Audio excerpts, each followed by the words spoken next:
Blockades by Jat protesters are now in the process of being lifted after Home Minister Rajnath Singh almost conceded to their demand for Jat quotas, appealing for peace and calm.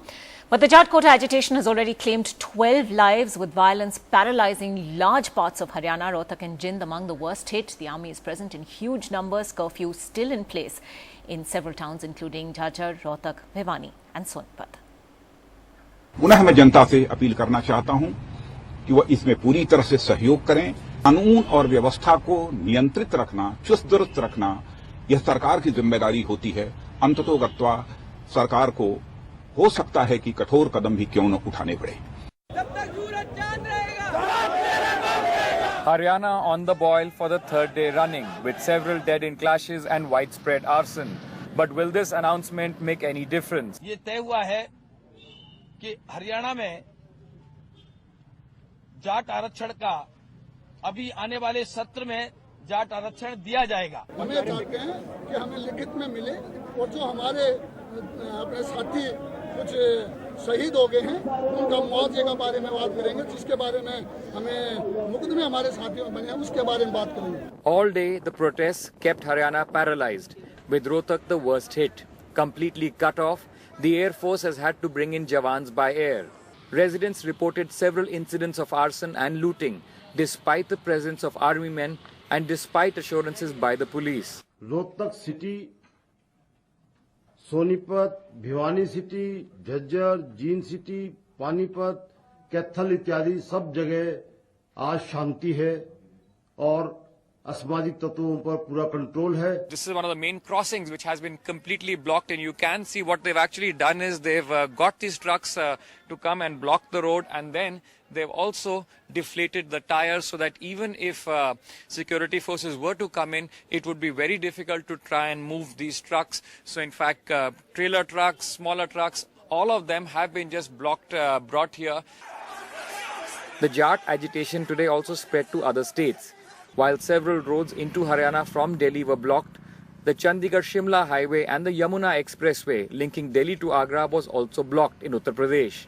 There were also reports of several commuters being attacked on the Chandigarh-Delhi highway in Haryana, with protesters also torching some malls on the busy highway. ASSOCHAM estimated that monetary losses to Haryana was already in the region of 20,000 crores. कहाँ से आए हैं, किधर जाना है आपको? हमको Delhi airport पे जाना है। अच्छा जी। और हम लोग कल शाम से यहाँ पे फंसे हुए हैं। Since yesterday, the national highway, which is the lifeline of the northern India, which connects Jammu Kashmir, Himachal, Punjab and Haryana to Delhi, is blocked since yesterday. While the agitation has completely crippled life in the state, most of those protesting, however, do not seem to want to back down just yet. With Sandeep Phukkan and Anand Patel, in Bahadurgarh, Siddharth Pandey, for NDTV. Well, our reporters have been tracking all aspects of that story. Sandeep Phukkan joining us from Home Minister Rajnath Singh's residence tonight. Anand, who is in Panipat, and Siddharth Pandey from the Tikri border between Delhi and Haryana. We're also being joined tonight by Sanjay Jha from the Congress, GVL Narasimha Rao from the BJP for political reactions. But Sandeep, let me come to you first. Take us through the contours of what exactly the government is now proposing. Well, I think, what is very clear, two things were clear after that meeting. There were two meetings, one that lasted for more than 3 hours. That was, Rajnath Singh with all the top officials, Army Chief, Director of Intelligence Bureau, National Security Advisors and so on. The other meeting was actually with delegations of Jat community leaders who met Mr. Rajnath Singh along with other leaders from the BJP, and one of them, Mr. Anil Jain, who is a National Secretary, BJP National Secretary and in charge of Haryana, he came and informed the press that reservation will be given in the state of Haryana in the coming session of Assembly. He stopped at that, he did not specify. The other concrete announcement that has been made is that a high-powered committee headed by Venkaiah Naidu, which will have other members, will look into the demand of including Jats under the category of OBC or other backward classes. But remember, Ankita, assuring is the easier part, fulfilling is going to be tricky because OBC category, Jats under OBC category was struck down by the Supreme Court last year. What we understand is that internally what they have been offered is that in Haryana, Jats could be offered, something on the lines of what the Huda government had offered, special backward classes. But even that is going to be tricky because in last year again, the Punjab and Haryana High Court had stayed that decision of the Huda government, and the BJP government actually had to withdraw that notification of Huda government. So all that the Home Minister was willing to say, two very important things came out. One, that as I said, the very concrete announcement of a high-powered committee that will look into the demand. And two, for the first time perhaps after a 3-hour review, security review meeting, the Home Minister hinted that he wants cooperation from people of Haryana. Otherwise, they're going to crack the whip and they're going to act tough. Anand Patel, in Panipat, are you getting reports of blockades being lifted in certain parts at least?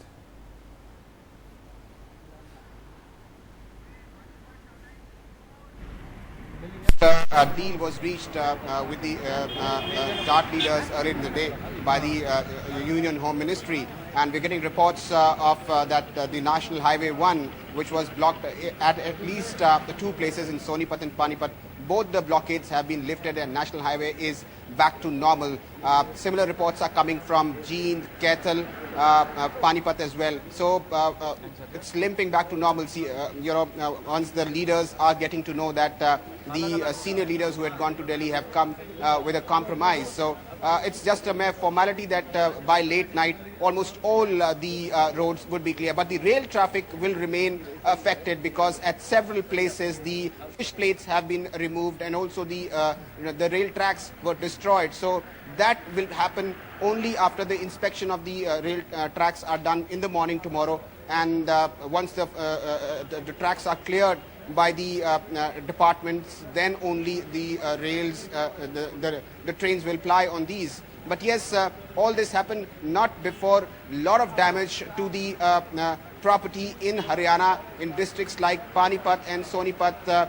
A lot of damage was done, a lot of arson and mob violence was reported later in the afternoon. Also in several districts, it was becoming a Jat versus non-Jat clashes. So in Jhajjar, in Kaithal, there were a lot of violence between Jats and non-Jats. So clearly, the Jat leaders finally understood the gravity of the situation and took the offer which the centre has given them. And certainly a huge relief for Haryana, which is now limping back to normalcy.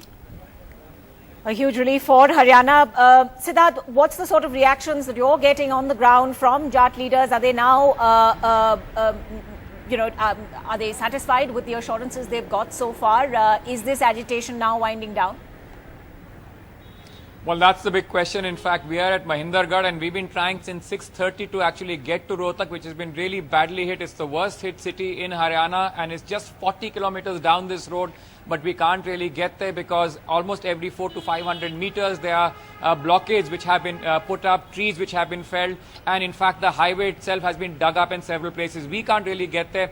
Satish Talyan joins me. You are a local Jat leader. Mr. Talyan, if I can ask you the big question, are you going to lift this blockade now? Actually, we are just waiting for any written confirmation from central government side. There are some news arriving to us that Mr. Anil Jain, Haryana leaders, presidents, have declared that government is agreed to our demands, but we are waiting for any written confirmation from any central government sides. So the fact that the government has made this announcement, the Home Minister had this meeting today, the government has said it's in principle agreed, it's going to do this in this winter session. That's okay enough for you to lift the blockade perhaps tonight or tomorrow? How soon can this blockade be lifted? If any government any central government leaders announced that it will be done, then surely it will be lifted by tomorrow afternoon. Mr. Talyan, we've seen the kind of violence in Rohtak. There's been arson, there's been looting. That's not happened here, but of course the fact is that this is the road that leads to Rohtak. Even this is blocked. Yeah. Why is it that we are seeing that level of violence? You claim this is a peaceful protest, but there's been looting as well. Actually, there is not written Jat in anybody's forehead. There are some anti-social elements which are trying to looting the society and trying to damage our movement. And we are against this. And you are saying taking Bahadurgarh, there's no any incident happened in last 8 days. So no violence here so far, and without a head is what you are saying. But they are waiting for that assurance from the government. But perhaps by tomorrow morning itself, hopefully this blockade can be lifted, is what Mr. Thailand telling us. Siddharth Pandey reporting there, as well as Sandeep Phukan and Anand Patel. Thanks for that. Also joining us is GVL Narasimha Rao and Sanjay Jha from the Congress. Mr. Rao, if I can come to you first. Now, 27% of the vote bank, so that means they are very crucial in Haryana. Now, does that mean that any group that can mobilize the kind of forces that they did and blockade not only Haryana but hold Delhi to ransom as well, that you will give in to their demands? You're in power in the centre and in the state. I think, Amitabh, if you the reservation for the Jats was promised a long time ago. The Congress party also tried to hoodwink Jats by making reservations in a hurry, without proper legislative sanction, without proper thinking and homework. So certainly the case of Jat reservation cannot be put on the same table as reservation demands from other communities. So certainly this is not a new issue or a new demand. This has been there for nearly 2 decades and longer, and earlier promises were not fulfilled, or they had hit a legislation, they had hit a court roadblock because of lack of proper preparation and proper homework. Now, Sanjay Jha, come in on this as well, because, whether it's the BJP or the Congress, we hear these same words of caution, a community treated with kid gloves, really. We're talking about a violence here that has targeted the army, the police, and armory has been looted, police stations have been set on fire, and yet kid gloves are being used, promises are being made, promises that may even be struck down later on by the Supreme Court. What is this going to achieve? Ankita, let me tell you, the fundamental question that we all need to answer, and especially the BJP needs to take full responsibility for, is that if they have today conceded to the demands of the Jat community, and this has been a long-standing issue in not just in Haryana but in other parts of northern India, why did this have to happen after there have been financial losses of an astronomical 20,000 crores by your estimation, and the loss of 12 innocent lives? I mean, it's absolutely preposterous.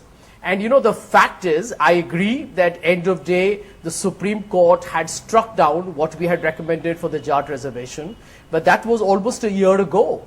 Where was this, what I call as an absolutely arrogant government? Why wasn't this government in dialogue with the leaders of the Jat community to find out a very, amicable and mutually acceptable resolution, which could have, involved all the other political parties? I think they did not. And therefore, it's ridiculous on the part of the BJP spokespersons to once again, which is the standard operating procedure, blame the previous government. But let me tell Mr. Rao, it was not done in a manner of a whimsical, you suddenly didn't get a desire to make a change. It was based on the recommendation of the Indian Council of Social Science and Research, which is a very respected independent body under the government of India, and does a lot of research and recommendations on these kind of dynamics that a society faces. So the truth is that there has been, what I call as a lazy, incompetent, ineffective and inefficient government of Mr. Khattar in Haryana. The issue here is politics being played out by the BJP and the Congress. Mr. Rao, now we heard there that Rohtak was hit the worst. Now why Rohtak? Rohtak is Deepinder Huda's hometown there. Is the Congress playing politics with all of this, Mr. Rao, as well as the BJP?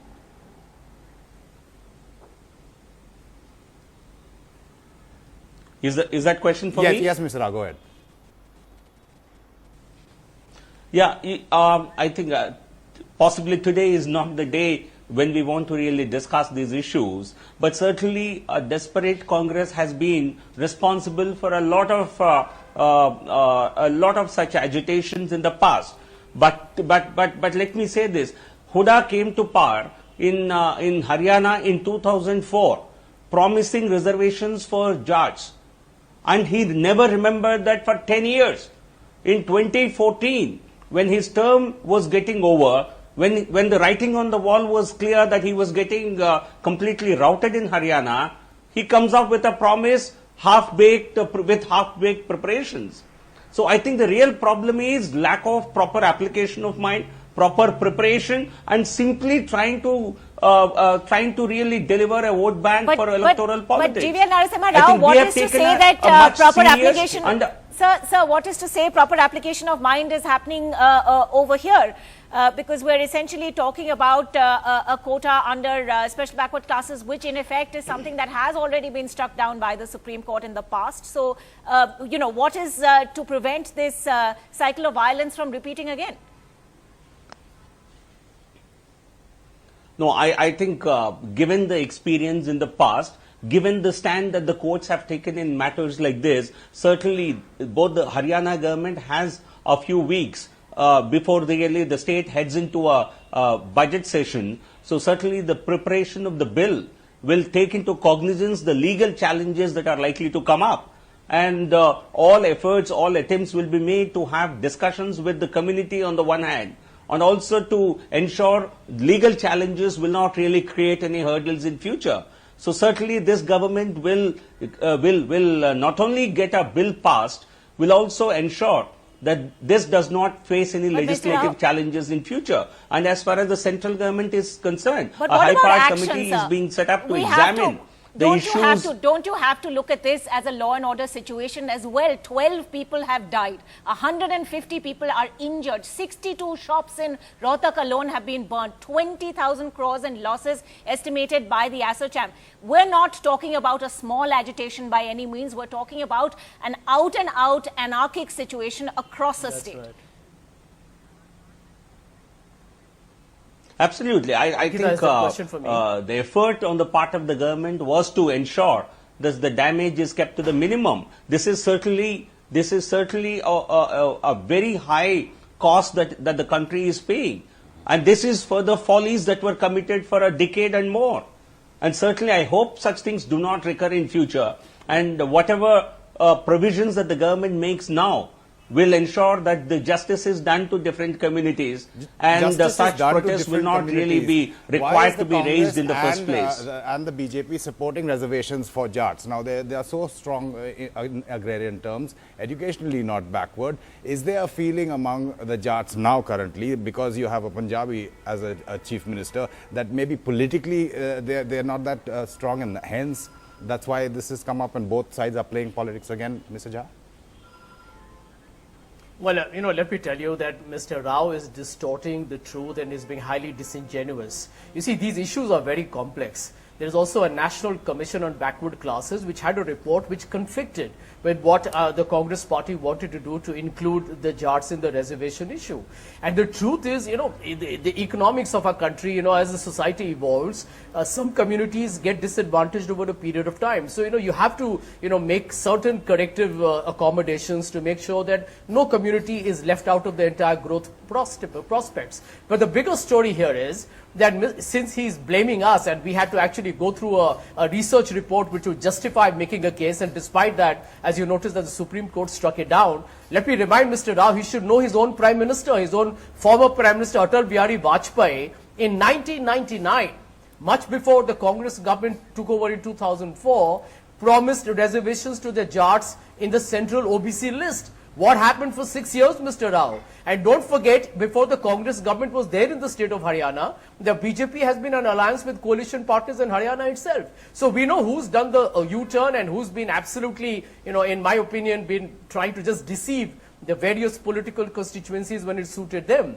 The truth at the moment, Amitav, to answer your question, is that if this government really had to, you know, kind of make this political accommodation right now, why did it have to allow the deaths of innocent people? The minimum, as Mr. Rao defines it, is a 20,000 crore loss. Well, let me tell you, Mr. Rao, the BJP's, you know, lazy and inefficient way of running Haryana, where you have to call the army within a couple of days when the protest started, is a manifestation of a failed government, not just in the state, but also the center.